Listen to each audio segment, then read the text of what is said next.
What is going on, everybody, and welcome back to another Yu-Gi-Oh! Sevens episode review. Today, guys, we are going to be going over episode 51 of Yu-Gi-Oh! Sevens, the second to last episode to the fourth arc of Sevens, the Team Battle Royale arc, the finals of this tournament, and boy, oh boy, do we have an episode on our hands. This is going to be a very interesting discussion, to say the least. So, without further ado, guys, let's not waste any more time, and let's get right into it.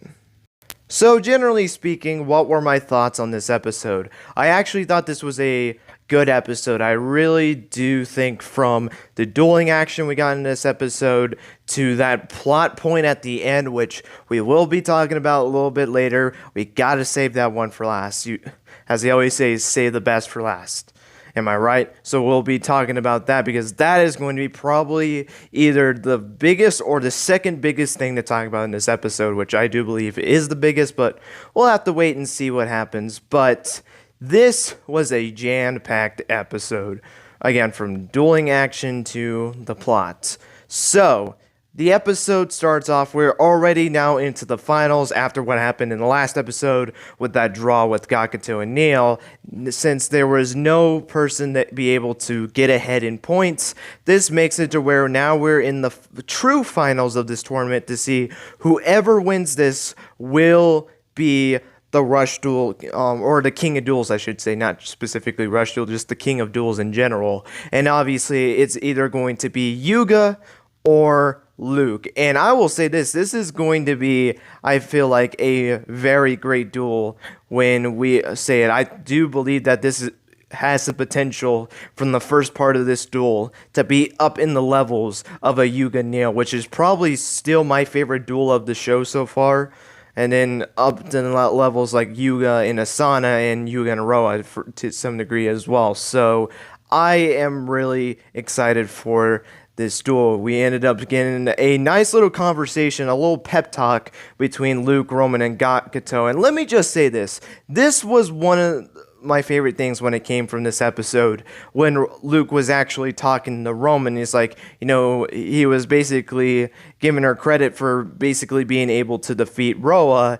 And he says, as the last thing before he starts talking to Gakuto, is like, I'm glad to have you as a friend, or something like that. And I really am glad that they have now patched up everything, especially from this, if it wasn't already from the Rush or the Jagear's curry that they ended up making in episode 13, which, to be fair, he didn't even get over that at the end of that episode. He still complained it back in episode 24, so I don't know. But to see their relationship kind of patched after everything that happened, what Roman being a spy for Roa and all that stuff, and he thought... basically, he thought of her as a traitor because of what ended up happening, so it ended up causing some conflicts between the two.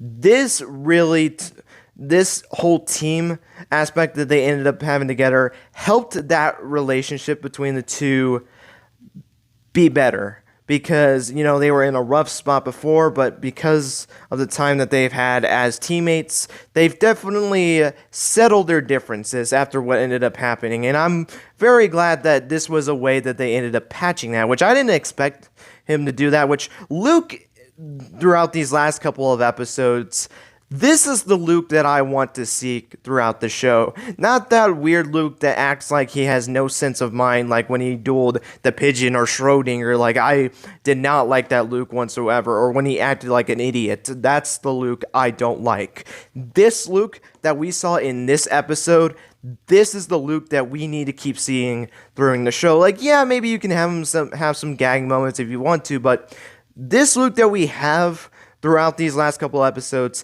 this is the Luke that made me like his character. This is the reason. This is the way he acts that makes me like his character. So I am really glad that he's not been so jokative and has been kind of a little bit more serious when it comes to things, so I really do like that. And then he also gives a pep talk with Gakuto. I think one of the funny lines with that is like, I was surprised that you're able to nick a draw against Neil, and I kind of felt bad for Gakuto because it seemed like no one had any faith in him, and even us as viewers, I don't think had any faith in Gakuto of actually pulling a win against Neil. I mean, Neil's one of the most powerful characters in the show so far. So the fact that he was able to get a draw off of it, I mean, it is pretty impressive to say the least. So, he has that whole pep talk. He mentions how it was a great time to actually have them as teammates. He was glad to have them as teammates before he finally gets on the stage with Yuga and basically tells him that this is it. This is our chance. This is now our time. We will see who is going to become the king of duels. And Yuga is already excited for this. And you even have a little bit of a joke where Luke was trying to, I guess, say, like, if you still want to, even if you win, you could give me the title, which they've been joking before, but obviously that was not going to end up happening, because remember, that was something that Yuga said a little while back, that he would end up giving the title to Luke because he doesn't really care about it. But now you can kind of see he really cares about this more than he originally did, especially after that pep talk with Otis. But to the duel itself, I thought the first part of this duel was actually pretty solid, though there were two weird things with the duel. Not necessarily bad things at all, but just weird things. Well, the first one that we'll be discussing, I guess, depends on the way you interpretate it. So, the beginning of this duel, I believe it started with Yuga first, and Yuga, when he drew, he bricked. Now, let me just start off by saying this. I am actually really glad that they've been doing a little bit more like brick style of duels, like a character might actually brick, because the thing I like about that is that it's so realistic. I cannot tell you the amount of times that I've played online or something like that, and I look at my starting hand and I just bricked completely. Like, I have nothing to do but other than sending a card and maybe doing a back row and then passing. That's it. And with the format that we have in the Master Rule format, that's not really a good start, to say the least. So the fact that we have a character like Yuga, who is our protagonist, brick like this, I think it makes it a little bit more relatable, because if you do play the card game and you have bricked before, you can understand Yuga's pain right now, because he has to try to find a way to set up a board against Luke, which he knows Luke is a strong duelist. I mean, he lost to Luke in the second episode in the show, so he has that struggle there. But the weird thing that I saw about it was he was nervous, kind of scared almost. Now, I say this is only in the way you interpret it, because I interpreted it into two ways, and it's one or the other. Either it was because he bricked and he just had promised that he wanted a great duel, and that's the only reason why he was nervous, is because he already bricked in the first part of it, and they just did this whole conversation of making this the best duel ever, and he ended up bricking, which Luke does state earlier that don't let a brick get to you. And that's for anyone. I feel like that saying from Luke as well is also relatable. Just because you brick in a duel does not mean that duel is over. You can still persevere from a brick. So I actually do like that. Or I've seen some as well. Maybe it's because he is scared to go up against Luke because he lost. Now, I don't think of it's that as much as the first one that I did mention, or at least I don't want that to be the case, because I feel like that would be a little bit weird if that was the case, because if you think about it, he's went up against Nail and Asana, and he has lost to those two characters and had more stakes on the line than this, but he was never nervous about it. He was ready to duel against them. So, I don't know, I always thought that was kind of weird, but that's only if you interpreted it that way. It took me until the second time watching it where I kind of thought the way that I think it is, which is that it was because he bricked. So, I don't know, like, maybe that's just me. Let me know what you guys interpreted it as. Did you interpreted it as, he was nervous because he ended up bricking against Rook, and, they made that whole promise of making this a great duel, and he was letting that brick get to him? Or do you think it was because he was scared of Luke because he knows how strong of a duelist that he is? I think it's the first one. I think that one just doesn't make any sense because of what we've seen in the past couple of times we've seen rematches. So that's just one thing I wanted to bring up with that. And the second thing is, it has to be during Luke's turn. Well, it's actually Yuga's third turn, because he activates Trap when this. So after that board that Yuga sets, he's able to get a pretty good solid board on here. He's able to get Dragears on the field. And let me just say this, Yuga has a kind of has a big old comeback when it comes during Rook's turn, as he activates a trap card. And this is what this trap card does. I didn't write down the name of the trap card. Basically, you excavate the top 7 cards of your top of your deck, which great reference there to the whole 7 concept that this has been. And if 5 of the cards that you excavated were monster cards, you get to keep. Oh, I think it was 8 actually. I might be wrong. It might be 8 because I think he had 2 spell cards, an extra monster, and then or a couple of monsters, like 2 monsters, and then his maximum monsters, which obviously he places at the top of his deck, as well as a spell card for dealing damage based off level, and then a trap card that I don't think we've seen yet in the duel so far. So he's able to excavate those 7. He negates the battle damage because that's what the effect ended up doing. If he's able to negate damage, he's able to, or if he's able to get the 5 monsters, he's able to negate damage. So he does not take any damage for the rest of the turn, and he's able to add his maximums to the top of his deck. And then obviously summons his maximum monster, that one that represents Neil, Roa, and Asana. He ends up summoning that thing, the fire obelisk, as I like to call it. But Luke is able to actually withstand its attack, even though it kept making Dragears' attack points go lower and lower, and it seemed like it was going to be over. But Luke activates the trap card that's more based off of 7, where he basically draws the top 3 cards of his deck, and if 2 of those monsters are level 7 monsters, he gains 3,000 life points, with an extra 1,500 if it was all 3 were level 7s, which...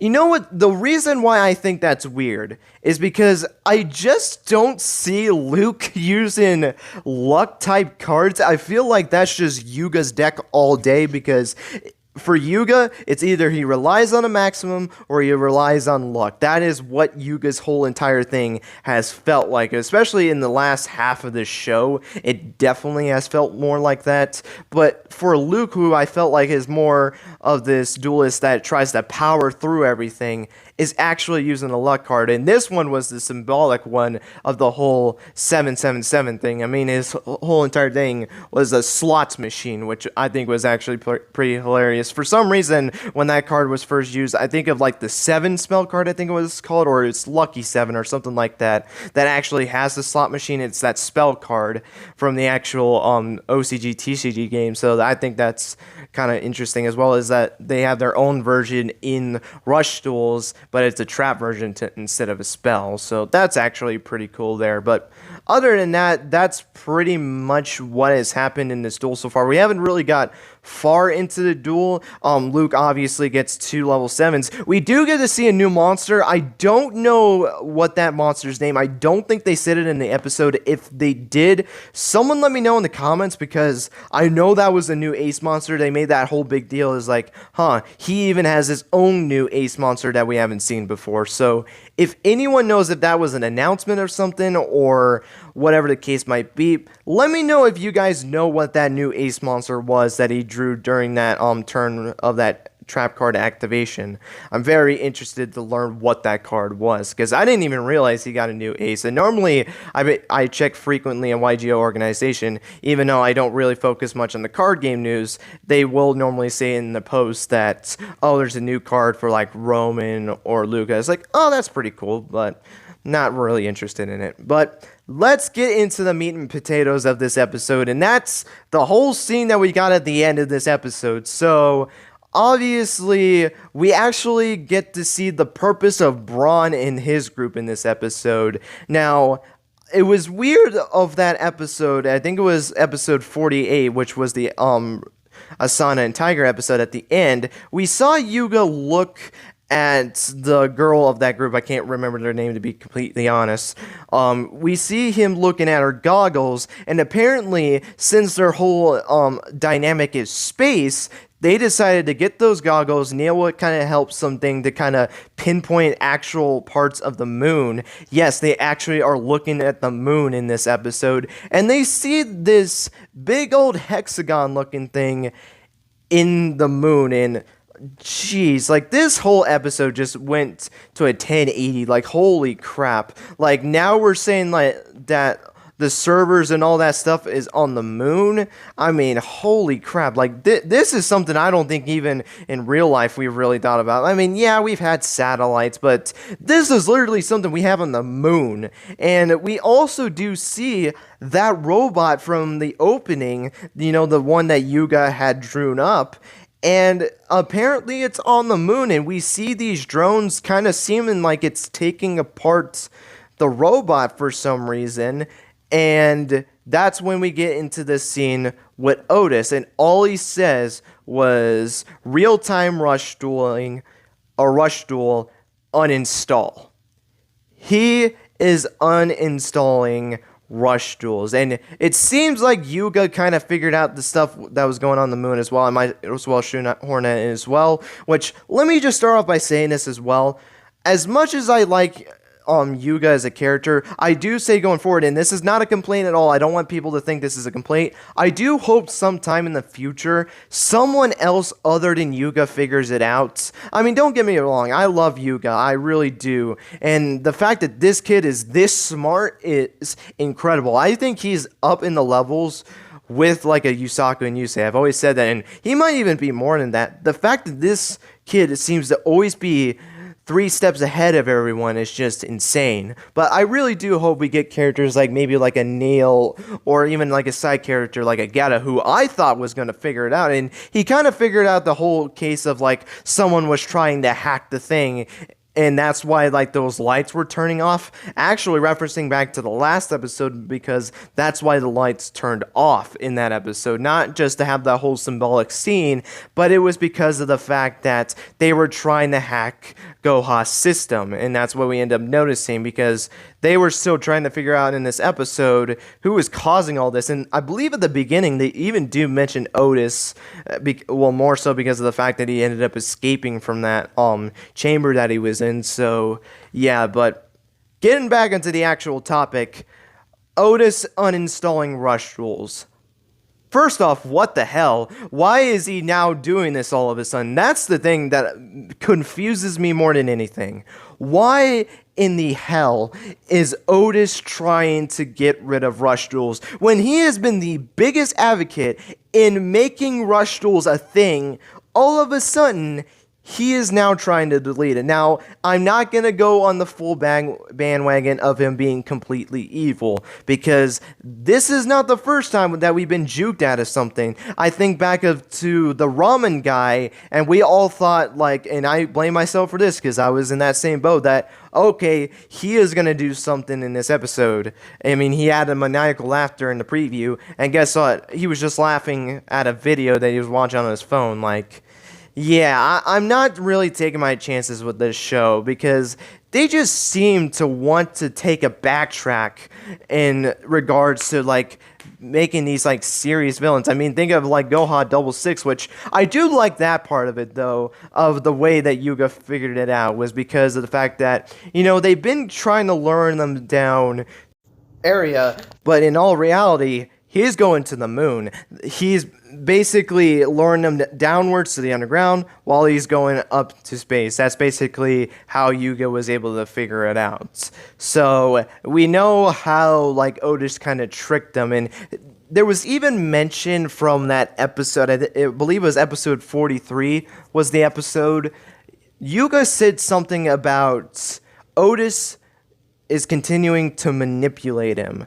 And that's where you kind of see it here, is this was another case of Otis manipulating him, because they sent him all down to Maximum Mountain Underground to stop Goa Double Six, but didn't stop the main threat from going to space. So that's pretty interesting. Now, as to how he got to space, I have really no idea, but that's probably not the important thing.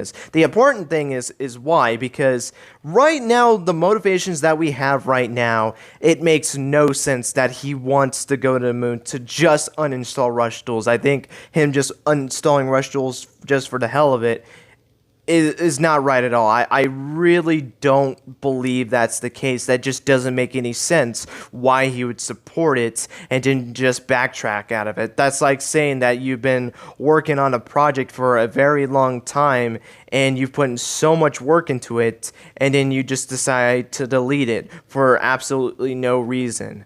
I don't know. There just has to be more with this whole scenario. I have a couple of ideas as to what could be going on here.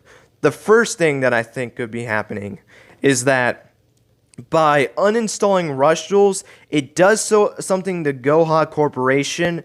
That way, it gives them a chance to take over Goha. Because here's the thing, though. We know Otis is a former employee of Goha.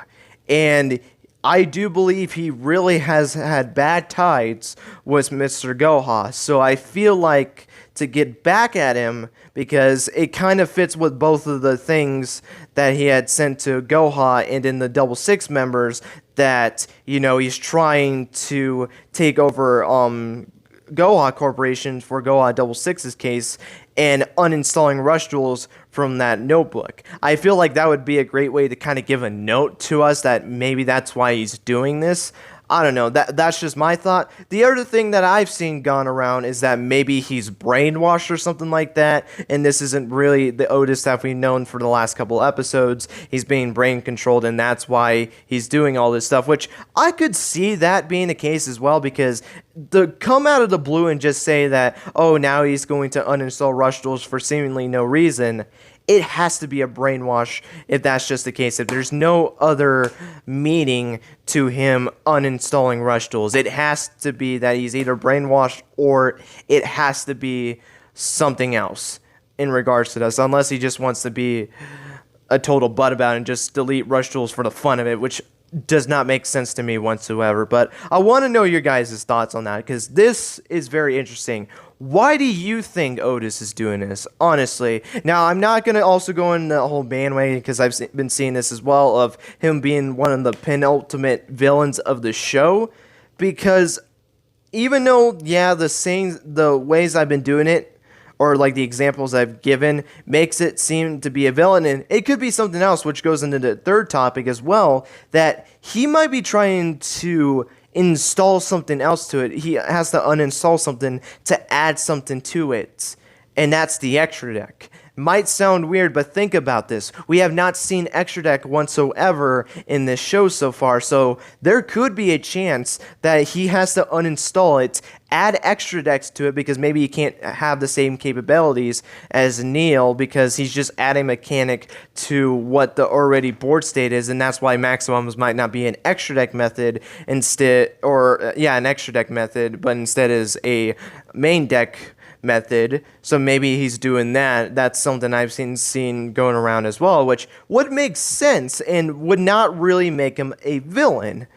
And it's not like we've been tricked like this before, or at least I guess you can argue we've been tricked, because I think back to that episode with the ramen guy. You know, he was laughing maniacally from that preview, and all he was doing was laughing on his phone because he was watching a video while making ramen. So I'm not going to go on the full bandwagon to say that he is a villain. I will keep my eye out on it, but I'm not holding my breath because of the fact that they've done this numerous times. I think they even kind of did it with Braun, but I kind of make an exception for that because that one was just a little bit more confusing. We didn't really know much about that situation, but I'll be the guilty one here. I was one of those people that believed that these two characters, the ramen guy and the astronaut group, were villains. I really was starting to kind of go on that, but I'm not going to do it for Otis this time just because we have been tricked before. And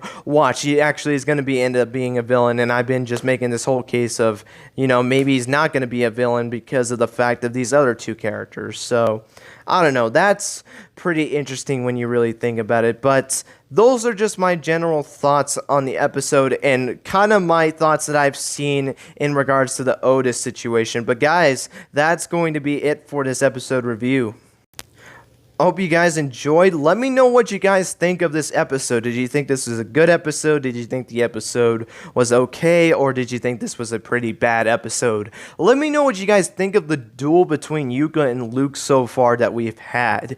Do you like the dueling action right now? Do you think the dueling action is alright, but not really up to Yuga Nail scenarios? Or do you think the duel has just been bad and you have no interest in this duel? And then obviously, I gotta ask the big one. What do you guys think Otis's meaning to uninstalling Rush Duels is? Do you think that it's because he's trying to take over something like Goha Corporation or something else? It doesn't have to specifically be Goha Corporation, but that's the only thing that I can really think of that we've seen in the series so far. So do you think it's something like that? Do you think maybe he's brainwashing? That's the reason why he's uninstalling it, is because he's not doing it by his free will, someone might have took control of him and that's why he's doing this? Or do you not believe that at all? Or do you think he's just doing this to uninstall Rush Duels to add the extra deck? Would love to know all your guys' thoughts on that and your guys' predictions for Otis. But guys, that is going to be it. Thank you guys so much for watching, and until next time guys, take care and have yourselves a great rest of your day.